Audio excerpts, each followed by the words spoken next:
کانا دجال کے پہلا پارٹ کو آپ لوگ نے دیکھ لیا ہوگا۔ یہ کانا دجال کی دوسرا پارٹ ہے۔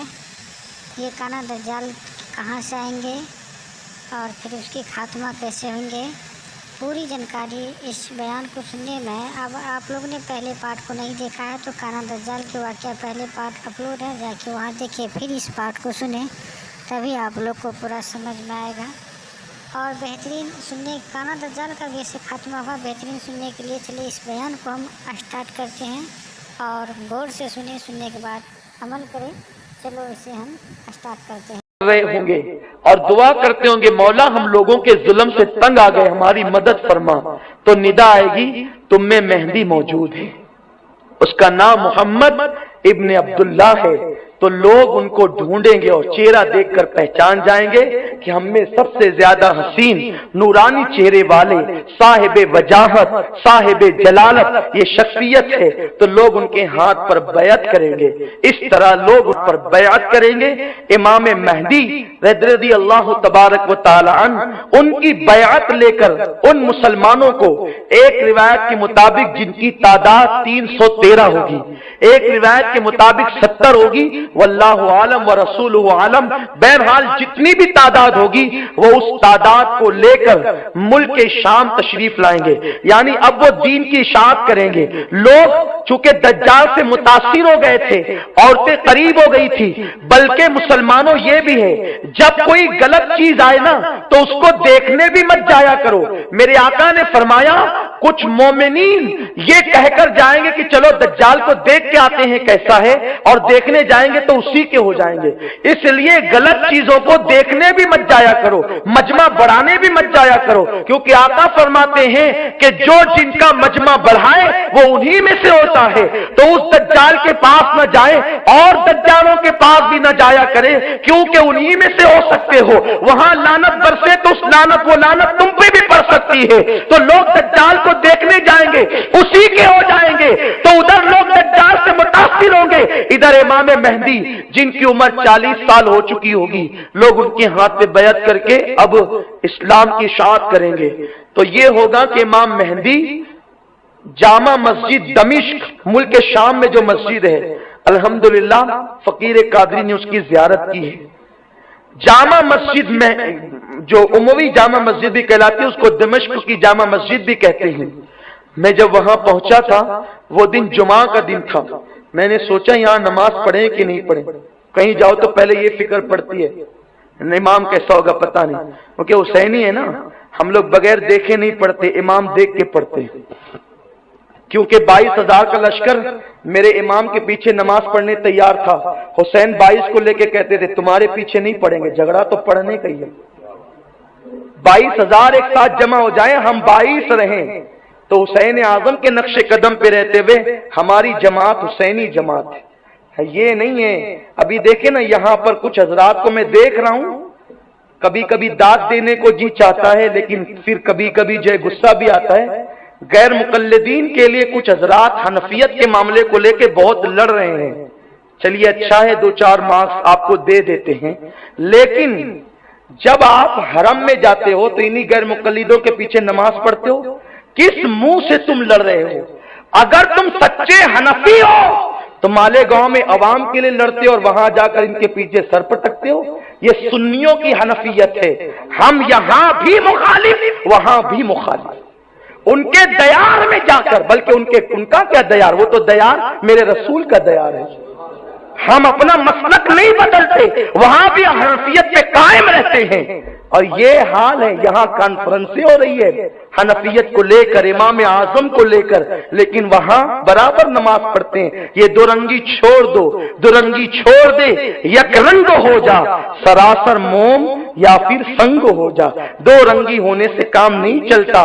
حنفی ہو تو جیسے مالیگاؤں میں حنفیت ہے ویسے مکہ میں بھی حنفیت بتاؤ، مدینہ منورہ میں بھی بتاؤ۔ ارے ہم لوگ دھکے کھاتے ہیں لیکن دامن حنفیت نہیں چھوڑتے، الحمدللہ یہ ہمارا تسلب ہے، لیکن ہم صرف فروعی مسائل کی بنیاد پر نمازیں ترک نہیں کرتے، بلکہ وہ ہمارے نبی کے گستاخ ہیں، اس لیے ان کے پیچھے نماز نہیں پڑھتے۔ بہرحال یہ ایک الگ عنوان ہے۔ تو عرض یہ کر رہا تھا کہ دمشق کی جامع مسجد میں جب میں پہنچا تو سوچا کہ نماز پڑھوں کہ نہیں پڑھوں، جمعہ